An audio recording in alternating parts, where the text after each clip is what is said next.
ভাগো তোমার কাজ হচ্ছে ডেড বডিকে সাজানো, মৃতদেহকে গোসল করানো, তাকে কাপড় পরানো, এইরকম। আর এই কাজগুলো রাতের বেলায় হয়ে থাকে, একা রাতে অনেকগুলো দেহের সাথে। কিন্তু এক রাতে রিসেন্টলি মারা যাওয়া একটি ডেড বডি আসে, সেটি নিয়ে কাজ করার সময় তুমি যেন কি মনে করে লাস্টের মুখটি হা করাও। হা করানোর পর তুমি দেখলে ডেড বডিটির কয়েকটি দাঁত যেগুলো স্বর্ণ দিয়ে তৈরি। যেহেতু মর্গে আর কেউ ছিল না, তো তুমি ভাবলে এগুলো তুলে বিক্রি করে দিবে। এরপর ডেড বডিটি পরীক্ষা করার পর আরো কিছু অস্বাভাবিক জিনিস নোটিস করলে।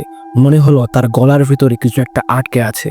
তুমি সুতোর মাধ্যমে সেটিও গলা থেকে টেনে বের করলে, কিন্তু তুমি এগুলো করতে করতে এতটাই বিজি হয়ে গিয়েছিলে যে তুমি খেয়ালই করনি যখন লাস্টের মুখ থেকে একটি একটি করে জিনিস বের করতেছিলে, তখন লাস্টের দেহটি একটু একটু করে লড়তেছিল।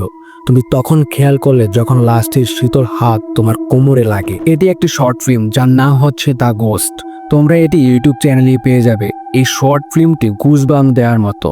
তো যারা দেখোনি ইউটিউব থেকে দেখে আসো, আর যারা দেখেছো কমেন্টে জানিয়ে যাও কেমন ছিল শর্ট ফিল্মটি।